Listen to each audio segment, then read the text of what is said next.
안녕하세요, 구독자 여러분. 구독과 좋아요는 채널 운영에 큰 힘이 됩니다. 안녕하세요. 저는 30대 여자로 아이 하나를 기르며 최근 얻게 된 직장에서의 업무에 정신없이 적응을 해나가고 있는데요. 다리를 저는 장애가 있는 제게 다정하게 다가와 결혼까지 했었던 남편을 울며 애원하는데도 버리게 된 사연을 말해볼까 해요. 야, 아무리 생각해도 나 공무원 시험은 그냥 포기해야겠다. 그럼 이제 회사 가려고? 잘 생각했어. 애도 낳았고 나만 버는 걸로는 빠듯한 상황이잖아. 아무리 엄마가 육아 도와주고 있다고 해도 일 더 늘리기도 힘들었으니까. 뭔 소리야? 공무원을 포기한다고 했지. 내가 언제 공부를 포기한다고 했어? 그럼 2년이나 투자한 공무원 시험 말고 또 뭘 하려고? 공무원은 아무리 생각해도 내 적성이 아닌 것 같아서. 요즘 뉴스 보니까 워라밸도 별로 안 좋은 것 같고 사회적 인식이 예전만 같지도 않은 거야. 이런 상황에서 7급 내가 준비한다고 해봤자 의욕이 더 생기지도 않고. 그래서 변리사 시험을 칠까 싶네. 변리사? 그 시험 엄청 오래 걸리고 공부도 어렵다던데?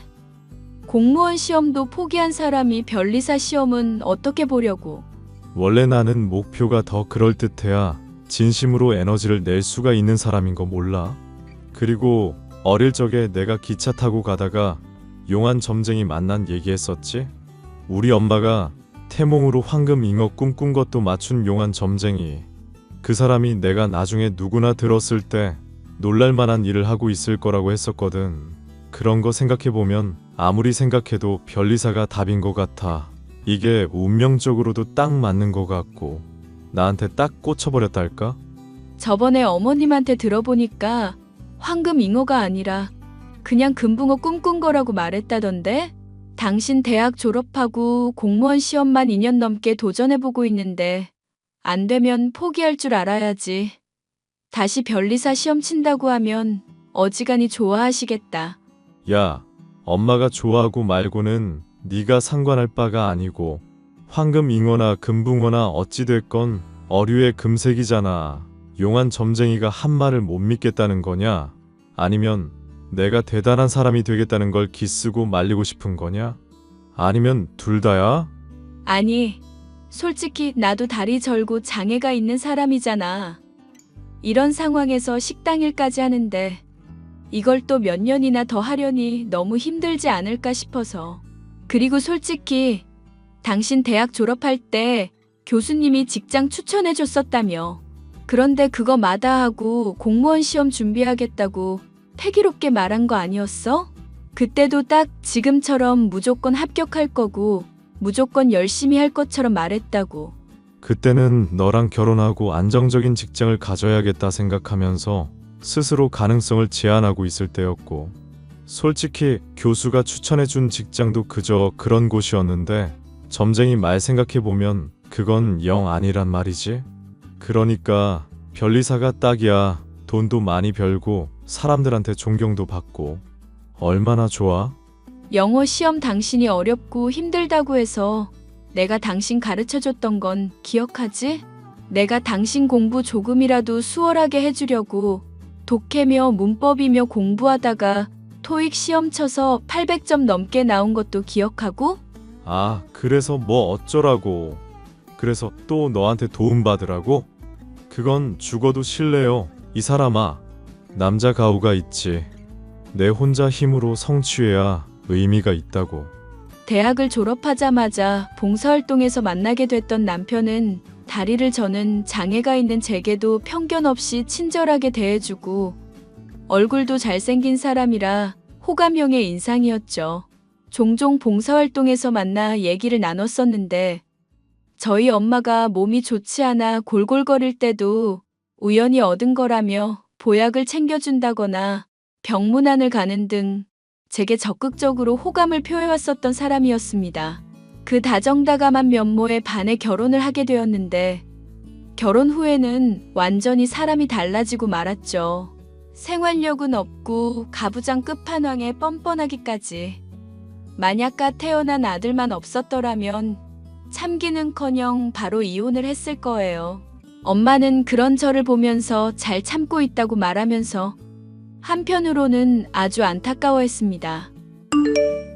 주희야, 김서방이 이제는 변리사 시험 준비한다며? 애도 있는 사람이 그렇게 가정은 팽개치고 공부만 매진해서 될 일이냐? 솔직히 그쪽 집안도 그렇게 넉넉한 편은 아닐 텐데 이렇게 나이만 먹어가고 아무런 경력에 스펙도 없으니 엄마가 다 걱정이구나. 엄마, 육아도 도와주고 우리 가정일 신경 써줘서 너무 고마워. 안 그래도 나도 걱정이라서 김서방한테 말해봤거든. 그런데 김서방 고집이 워낙에 황소고집이잖아. 말해도 씨알도 안 먹히고 오히려 변리사 정도는 되어야 자기한테 진심으로 추구할 목표라면서 자신만만하더라고. 사내가 포부가 있어야 한다지만 그래도 가정을 먹여 살리는 것 정도는 해야 할 거 아니니. 그렇게 직장 생활 한 번도 없이 공부만 하다가 나중에 변리사 떨어지기라도 할까봐 엄만 걱정이다. 그거 적어도 1년은 열심히 공부해야 하지 않니? 그건 아주 빠른 사람에 해당하는 경우래. 보통은 3년, 4년 정도는 걸린다더라고. 김서방이 그런 기간 동안 공부하면 먹고 사는 문제는 대체 어떡할 거라고 그러니? 일을 하면서 공부하고 합격할 수 있을 정도로 만만한 시험은 아닐 텐데 말이다. 물어봤더니 그건 걱정 말라고 알아서 하겠다고 하는데 보나마나 대책은 별로 없는 상황인 것 같아. 하는 수 없이 내가 일을 더 늘리든지 해야지. 안 그래도 식당에서 처음에는 힘들었는데 이제는 일 익숙해져서 주말에도 근무해주면 안 되겠냐고 사장님이 권유하시더라고. 몸 불편한 아내는 바깥일 시키고 틀어박혀서 공부만 하고 있으니 정말 엄마 속이 다 갑갑하구나. 애만 없으면 네가 그냥 다른 좋은 사람 만났으면 좋겠다 싶다만 애가 하필 있으니 그럴 수도 없고. 만약 내가 김서방한테 헌신해서 시험 합격하게 되면 그것도 잘된 일이잖아. 나중에 다 보답받을 테니까 지금 좀 힘들어도 열심히 해야지. 그리고 엄마랑 아빠한테도 받은 은혜 보답하고. 얘는 받은 은혜는 무슨. 너네나 그냥 행복하게 잘 살면 엄마랑 아빠는 족하다. 엄마, 아픈 몸인데도 아빠랑 같이 우리의 육아 문제 도와주고 있잖아. 만약 도움 없었으면 절대 변리사 시험이고 내가 일하고 이런 거 엄두도 못 냈을 거야. 나중에 내가 꼭 보답할게. 나는 네가 그냥 행복한 게 나한테 최고로 보답하는 거다. 그러니까 잘 살아 이거사. 김서방이 변리사 돼서 엄마랑 아빠한테 나중에 보답하면 그게 나한테 최고로 행복한 일일 거야. 솔직히 네가 공부를 해도 훨씬 더 잘할 텐데 말이다. 네가 어릴 적부터 글자도 빨리 익히고 셈도 빨랐잖니.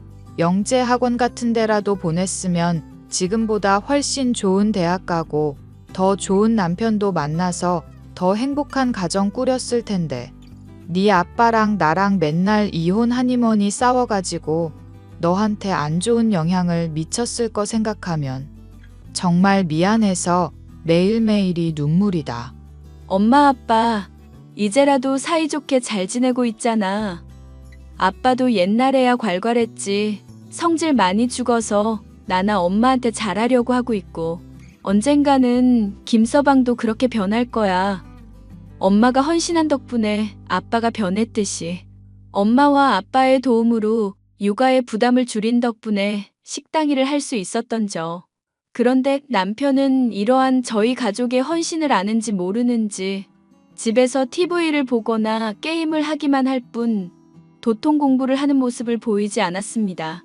참다 못한 저는 남편에게 한 소리를 했죠. 당신 변리사 시험 시작하고부터 전보다 더 책을 안 보는 거 아냐? 당신이 싫어하는 영어 과목 사라졌다고, 변리사 시험 너무 쉬운 거 같다고 자신만만하더니 왜 그렇게 또 나태해졌어? 나태해진 게 아니라 지금 본격적인 마라톤을 달리기 전에 예열을 하면서 몸을 풀어주는 과정이라고. 워밍업 몰라? 그런 거 없이 무작정 달렸다가 부상 입고 탈락해버리는 것보다는 지체되더라도 확실하게 준비하고 가는 게 좋지 않나? 확실한 준비라는 게 하루 종일 집에서 드라마 보고 예능 프로 보면서 낄낄거리는 거야? 영상 보고 게임할 시간 다 합치면 수험서 1회도까지도 했겠다. 당신 정말 무슨 생각으로 이래? 아, 진짜 짜증나게 하네. 밖에서 공부하고 있잖아. 집에서는 쉬는 공간, 밖에서는 공부하는 공간으로 분리를 해주는 거라고. 그게 효율이 훨씬 좋다고 하던 거 어떤 교수가 말하는 거 봤다고. 밖에 돌아다니면서 공부를 하고는 있고 독서실이며 카페며 스터디 카페며 알아보고만 있다 뿐이지. 공부하러 나가고 있기는 해? 나 당신이 친구 만나러 간다고 한 거 말고는 공부하러 밖에 나가는 꼴을 전혀 못 봤는데? 꼴. 이게 진짜 말투 사람 화나게 만드네. 원래 전쟁 출전하는 사람들은 훈련소에서 훈련하는 기간을 거치는 거야. 미리 변리사 시험 관련 정보도 알아보고 공부 과정에서 부딪히게 될 사소한 장애물들 미리 파악해 두는 거 몰라? 자꾸 짜증나게 하면 더 막 나가는 수가 있으니까 닥쳐. 조만간 변리사 시험 있는데 보나마나 떨어지겠구먼. 재수 없는 소리 하지 마. 그리고 운세 보니까 나한테 불길한 색깔이 빨간색이라 그러더라고. 고춧가루 들어간 음식은 당분간 만들지 말고. 알겠어? 당신 아침마다 얼큰한 국 먹어야 시작이 산뜻하다고 하는 사람이잖아. 그러니까 청양고추로 얼큰한 국을 만들면 되지? 똑똑한 척은 다 하더니 뭐 이런 기본적인 것도 가르쳐 줘야 해? 진짜 갑갑하다. 갑갑해. 주변에서 많은 도움을 주고 있음에도 나태의 끝판왕 같은 모습을 보이던 남편. 수험서만 이 종류, 저 종류 비싼 돈 들여 잔뜩 사놓고 결국 한 페이지도 제대로 보지 않는가 싶더니 당연하게도 시험은 탈락하고 말았죠. 남편은 그때부터 위기감을 느낀 것인지 스터디 카페를 1년치 끊어둬야겠다는 둥 뒤늦게서야 부랴부랴 바빠 보이기 시작했습니다. 지켜보고 있던 저로서는 속이 터져 참견을 안 하려야 안 할 수가 없었죠. 이제 와서 스터디 카페 싼 곳을 알아보겠다면서 또 하루 종일 스터디 카페 검색이야? 게임하고 TV 볼 시간에 그거 미리 했었으면 됐잖아. 원래 닥칠 때 해야 제일 효율이 좋은 법이야. 그런 기본적인 것도 몰라? 그러면 공부도 좀 미리미리 하지 그랬어? 시험 기간 다 다가왔는데 아무것도 안 하고 태평하더니 이제 와서 이게 뭐냐고. 원래 변리사 시험 평균 3년으로 잡고 있는 거 몰라? 나야 뭐 첫 도전이었고 시험 치르기까지 기간도 얼마 없을 때 시작한 거잖아. 그거 생각하면 뭐 나쁘지 않다고 생각하는데 이제부터 본격적으로 하면 2년 내로 합격하는 셈이니까 오히려 좋지. 늘 자신만만하다가 뒤늦게 발등에 불 떨어지고서야 부랴부랴 움직이는 게 당신이란 사람이잖아. 스터디 카페니 뭐니 하면서 독학만 하려고 하지 말고 인강도 구매하는 건 어떨까? 인강은 무슨. 나한테는 나만의 리듬이 있어. 괜히 남들이 이래라 저래라 하는 걸로 들어봤자 머릿속만 꼬이고 오히려 공부 안 된다니까. 그 돈 아껴서 차라리 책을 더 사고 스터디 카페를 더 길게 끊고 말지. 그럼 내가 공부 시작해서 당신 좀 도와줄게. 하다가 막히는 부분 있을 때마다 혼자서 끙끙거리는 건 한계 있잖아. 응? 나는 인강 결제해서 볼 테니까 당신이 머리 골치 아프게 된다 싶은 부분 내가 미리 확인하고 공부해서 당신 친절하게 잘 알려줄게. 영어 공부도 내가 그렇게 하니까 당신 많이 도움받았잖아. 네가 가르쳐줘서 뭘 도움을 받아? 지 공부 실력 늘었다는 거 자랑질만 했지. 실질적으로 뭘 도움을 줬는데. 그리고 공무원 시험이랑은 다르게 변리사 시험은 암기력에 이해력도 따라줘야 하는 거거든. 지금 내 이해력이 부족하다는 거야? 빨간 거 안 들어가게 얼큰한 국요리 해달라니까 청양고추 못 떠올렸던 게 너야. 그것만 봐도 이해력은 물론 지능까지도 떨어진다고 할 수 있지. 괜히 우습게 보고 내상 입지 말고 그냥 주부일이며 식당 일이나 열심히 해. 그렇게 하는 게 내조지. 되지도 않는 공부한다고 깝죽대는 게 내조가 아니야. 당신 말 다 했어? 나도 어릴 때 똑똑하다는 얘기 제법 듣고 산 사람이야. 네가? 이야, 우리 아내가 이제는 개그를 다 하네? 지금 그 말로 1년치 웃겼으니까 앞으로는 개그 치지 말고 우스운 인간 취급해주기 전에 그냥 조용히 하라는 거나 해. 사람마다 깜냥이라는 게 정해져 있는 거야. 모르고 나대면 다치니까 좀 닥치고 인내하고 얌전히 내조나 하라고. 그럼 내가 너랑 장모, 장인한테 어련히 돌려주지 않겠냐? 그러다가 떨어지면 어떡하려고? 내가 떨어져도 가정 하나 돌보는 거 못할 인물이야? 얼굴 잘생겼지, 똑똑하지, 패기 넘치지. 뭐 하나 부족한 거 없는 게 나란 사람이라고. 그러니까 그냥 믿고 좀 닥치고 있어. 남편은 자신을 믿고 가만히 지켜보라며 큰 소리를 쳐댔지만 결국 다음번에 시험 역시도 또 떨어지고 말았습니다. 평균 기간이 3에서 4년이니까 아직은 한참 여유롭고 자신의 계산 범위 아니라면서 여전히 큰 소리를 치고 있는데 정말 정이 떨어지더군요. 저는 남편의 그런 모습에 실망하기도 하고 제 나름대로는 오기가 생겨서 잠자는 시간도 쪼개가며 변리사 시험을 공부하고 있었죠. 고된 식당 일을 하는 가운데에 공부는 오히려 제게 즐거운 것이었고 낙이기도 했습니다. 공부를 통해서 남편에게 도움을 주고 변리사 시험에 합격하게 된다면 고된 현실도 크게 바뀔 것이라는 희망을 가질 수 있었기 때문인데요. 나날이 쪼들리게 되는 돈이 유일한 걱정거리였지만 어느 날 엄마에게서 우연히 돈 문제가 해결이 될지도 모른다는 이야기를 듣게 되었죠.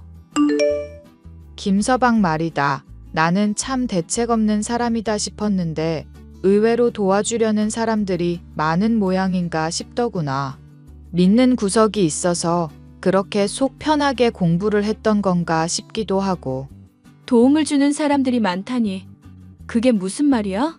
얼마 전에 엄마가 왜 시골에서 사과 농사하는 영숙이 아줌마랑 디저트 먹으러 카페 간 일이 있었잖니. 티라미수인가 뭐 피라미드인가 하는 디저트 먹으려고 하는데 이게 어딘가 되게 낯익은 얼굴이 보이는구나 싶더구나. 알고 보니까 그게 김서방이지 뭐니. 김서방이 카페에 있었다고? 음악 소리 시끄럽다고 카페는 잘 안 가는 사람인데. 뭐 어쨌거나. 그래서? 아는 척은 하디? 아니, 처음에는 나랑 분명히 눈 마주쳤는데 시선을 돌리더구나. 같은 테이블에는 어떤 귀티나게 입은 아줌마도 같이 있고. 귀티나게 입은 아줌마? 김서방이 그런 분이랑 딱히 인맥이 있을 것 같지는 않은데. 혼자 노는 거 좋아해서 친구도 별로 없는 사람이거든. 예전에 너랑 만난 게 봉사활동할 때였다며. 그때부터 두루두루 발걸 쳐놨나 보지. 하여튼 간에 내가 물어봤더니 나인 줄 못 알아봤다고. 그러면서 돈봉투 같은 거 어색하게 주머니에 넣길래 뭐냐고 물어봤더니 후원받은 거라더구나. 아는 분인데 자기 공부하는 거 도움 좀 주고 싶다면서 1,000만 원이나 주셨다고. 세상에 1,000만 원이나? 그만한 돈을 후원으로 준다는 게 말이나 돼? 봉투까지 펼치며 보여주는데 아니라고 해본들 바뀌는 게 있니? 하여튼 김서방 제주도 좋아. 어쨌거나 너 요즘 경제사정 많이 힘들다고 했었는데 참 잘 됐지 뭐냐. 우연히 남편을 본 엄마로부터 들은 이야기의 내용은 남편이 1,000만 원이나 되는 거금을 후원받았다는 것. 남편도 이를 인정하고 있었고 갑갑하기만 하던 경제적 사정이 조금은 풀려 숨통이 트일만해져서 좋기만 했었습니다. 그런데 나중에는 뭔가 이상하다는 걸 느꼈었죠.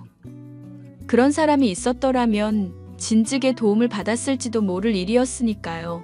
또 솔직히 저야 남편이라는 사람과 결혼을 했으니 보답을 바라고 헌신한다지만 대체 무슨 관계이길래 그런 거액을 후원하나 싶어 따져보아도 우연히 알게 된 사이일 뿐이라며 말을 흐리기만 하더라고요. 뭔가 이상함을 느꼈었던 저는 식당 일을 하루 쉴 때 몰래 남편을 추적해봤습니다. 스터디 카페가 아닌 PC방에서 가서 게임을 하더니 저녁이 되어서야 나오더니 호스트바로 들어가는 남편. 돈 많은 여자들을 접대하는 일을 하면서 돈을 벌고 있었음을 알 수 있었는데요.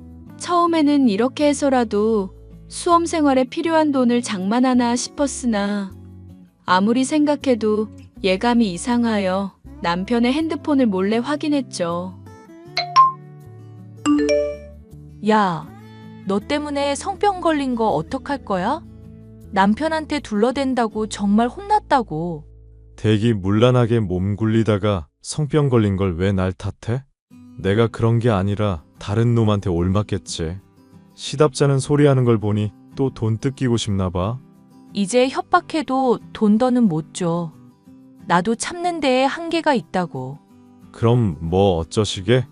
잘 나가는 사업가 양반 남편으로 둔 분이 나이도 한참 어린 놈이랑 놀아놨다.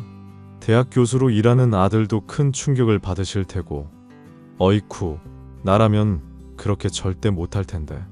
돈을 그만큼 처먹었으면 만족할 줄을 알아야지.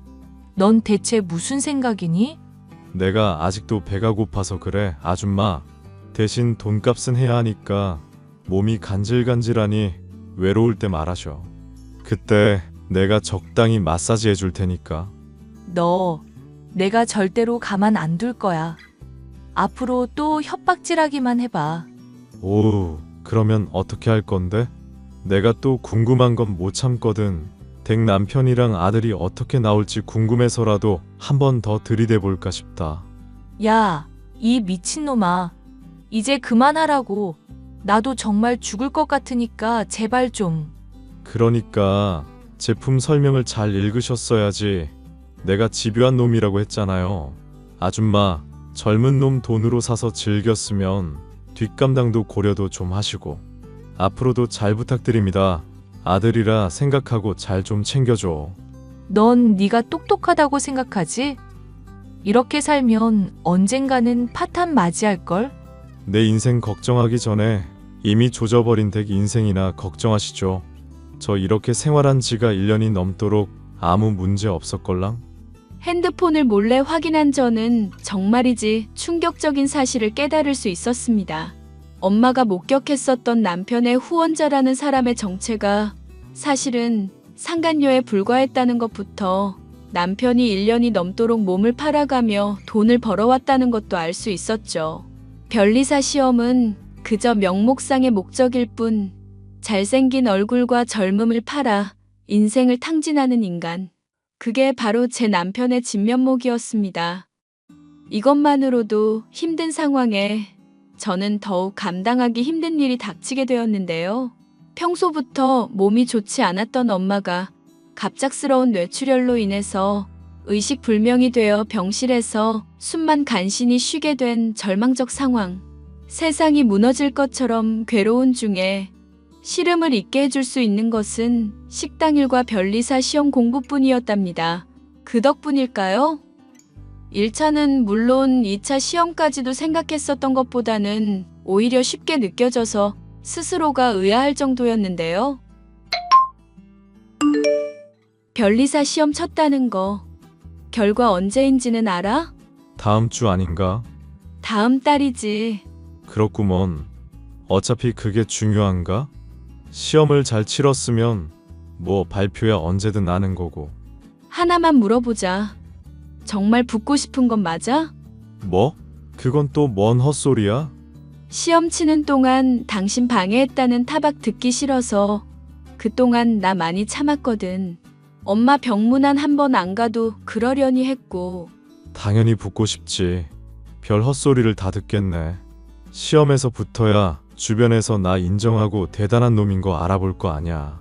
남자가 한 번 태어났으면 좋은 직업으로 폼 좀 잡아봐야 하잖아. 그러고 나중에 당신 도와준 사람들한테 보답은 할 거고? 보답? 뭐 그것도 여유되면 하기는 해야지. 솔직하게 말해줘. 나랑 엄마한테 보답하겠다는 건 진심이니? 아, 또 이게 짜증나게 하네. 시험 치기 전에 이랬으면 진짜 주먹 날아갔다. 알지? 내가 티를 안 내주면 안 낼 때 그냥 고분고분히 굴어. 가뜩이나 시험 때문에 예민한 사람 건들지 말고. 나도 식당이라면서 변리사 공부해서 2차 시험도 쳤어. 뭐? 1차를 통과했다고? 찍기가 제법 잘 통했나 보네. 그렇게 생각이 되면 그게 당신 수준인 거겠지. 하여튼 이번 결과 보고 나보다 시험 성적 낮으면 당신은 그냥 때려치워. 설마 하니 식당 일에 집안일까지 하며 공부한 나보다 허접하진 않겠지? 당신 똑똑하다고 자부하는 사람이잖아. 지랄을 한다. 그래, 너 따위한테 지면 당연히 때려치워야지. 덤으로 네 엄마 병간 후 내가 평생 동안 할게. 됐냐? 말로는 뭔들 못해.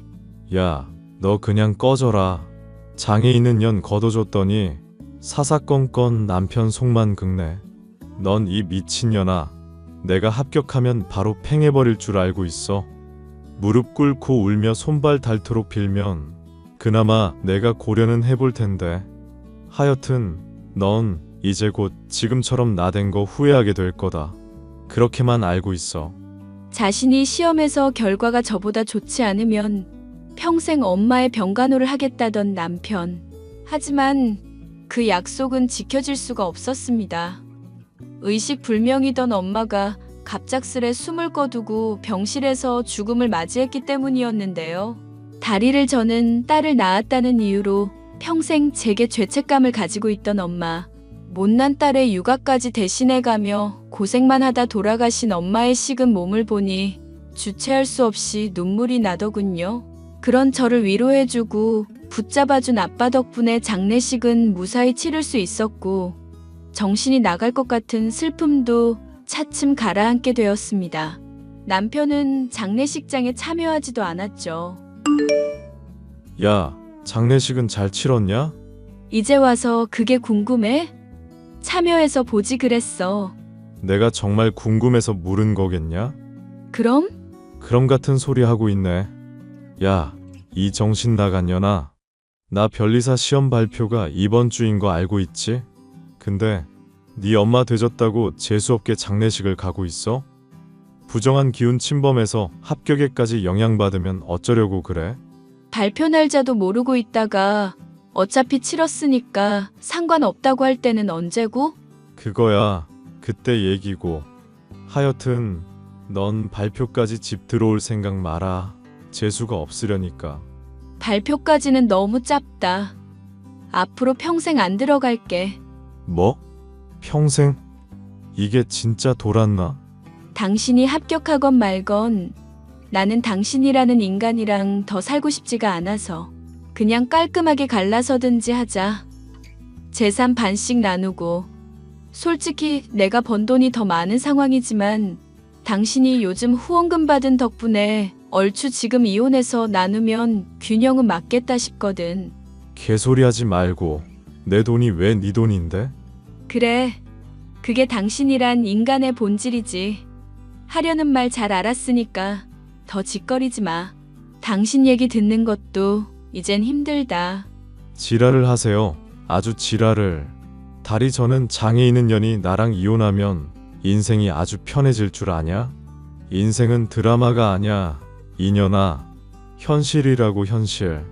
하긴 계집들은 죄다 하나같이 골이 비어가지고 남편 하나 잘 만나면 된다 생각하고 인생 막 사는 것들 많지. 그런 년들 말로 똑같이 밟고 싶지 않음. 지금이라도 용서 빌어. 너나 잘하세요, 미친놈아. 우리 엄마랑 나한테 기생충처럼 들러붙어 있던 버러지 놈이. 변리사 시험은 치기라도 했는지 모르겠다. 그래, 아주 이혼해달라고 고사를 지내는구나. 원하는 대로 해줄게. 변리사 시험 발표 이후에 누가 후회하나 보자. 제게 후회하지 말라면서 으름장을 놓던 남편은 역시나 시험에 떨어지고 말았습니다. 본인이야 공부를 열심히 했다고 생각할지 모를 일이었으나 제가 보기에는 놀러 다니기만 하고 공부는 나 몰라라에 호스트로도 일하고 있었으니 합격을 하는 게 오히려 더 이상한 일이었죠. 그런데 그보다 더 이상한 일은 바로 저의 변리사 시험 합격이었습니다. 남편은 뒤늦게 이 사실을 알게 되고 제게 구차한 모습으로 빌기 시작했습니다. 여보, 내가 잘못했어. 내가 정말 뭐에 씌었던 것 같아. 어디서 개가 짖나. 인간 말소리가 아니라 개소리가 자꾸 들리네. 당신이 나한테 화난 거 나도 잘 알고 있어. 충분히 화날 만하다는 것도 알고 있고. 그런데 장모님 장례식 불참했었던 건 당신한테 서운한 마음이 있어서 그랬던 거야. 또 시험 합격을 해야 당신한테 내가 받은 것들 보답할 수 있으니까. 그거 염두에 두고 있느라 많이 부담이 되고 예민했었던 거고. 이해해 줄 수 있지? 거짓말하지 마. 너는 변리사 되고 싶은 마음도 없는 놈이었잖아. 솔직히 너 1차도 간당간당하게 통과했지? 변리사 언젠가는 될 거란 가능성에만 취해 있었을 뿐 진심으로 공부한 적은 있었니? 나야 늘 진심이지. 당신한테 진실된 사람 그 자체라고. 그런 놈이 몸 팔아서 돈 벌고 상간녀 협박으로 돈이나 뜯고 있어? 그건 당신이 알면 마음 아플까봐 그런 거야. 당신 경제적 사정 힘들까봐 내 나름대로 돈 벌어서 충당하려고 그랬던 거라고. 대체 어떻게 알았던 건지는 모르겠지만 내가 다 설명할 수 있어. 호스트로 1년 넘게 일해왔었던 것 같은데 그동안 나랑 엄마가 주머니 사정 안 좋다고 말할 때 돈 보탠 적이 있긴 했니? 다 게임하는 데 쓰고 유흥비로 탕진만 했겠지. 됐고 이제 너 같은 허접 쓰레기랑 더 얘기를 섞고 싶지가 않네? 여보, 정말 이러면 안 돼. 나 사실 협박죄로 고소까지 당한 마당이야. 까딱하다간 범죄자 돼서 앞으로 시험 못 치게 될지도 모른다고. 이러지 마. 우리 힘들 때 늘 함께였잖아. 응? 말을 똑바로 하자. 당신이랑 함께여서 내가 늘 힘들었던 거야. 그럼 우리 애라도 나한테 줘. 양육비 한 달에 200만 원씩만 주면 내가 책임지고 나만큼 똑똑하고 훌륭한 사람으로 기를게. 이 정도는 들어줄 수 있지? 더 상대해봤자 개소리뿐이니까 차단할게. 여보, 나 정말 절망적인 상황이라고. 살려줘. 여보. 결혼 전에는 다정하다, 결혼 후에는 제 헌신에 대한 고마움의 마음도 없이 제게 고생만을 준 남편. 그런 남편은 협박죄로 징역을 선고받아 범죄자 딱지까지 생기게 되었으니 점쟁이의 예언대로 남들이 놀랄만한 일을 하고 있기는 한 상황이네요. 저는 세상에는 아무리 헌신을 해도 돌아오지 못할 사랑이 있다는 걸 엄마의 죽음 이후에야 깨닫게 되었답니다. 그게 많이 후회스럽기는 하지만 이미 지나간 시간에 매어있기보다는 저의 행복을 진심으로 바랄 엄마를 위해 더 자주 웃으려고요. 아이를 기르며 변리사 일을 해나가는 것이 쉽진 않겠지만 앞으로 만날 좋은 인연들과 더 즐거울 인생을 기대해 보려고요. 사연 들으시는 분들의 많은 격려와 응원 부탁드릴게요. 감사합니다.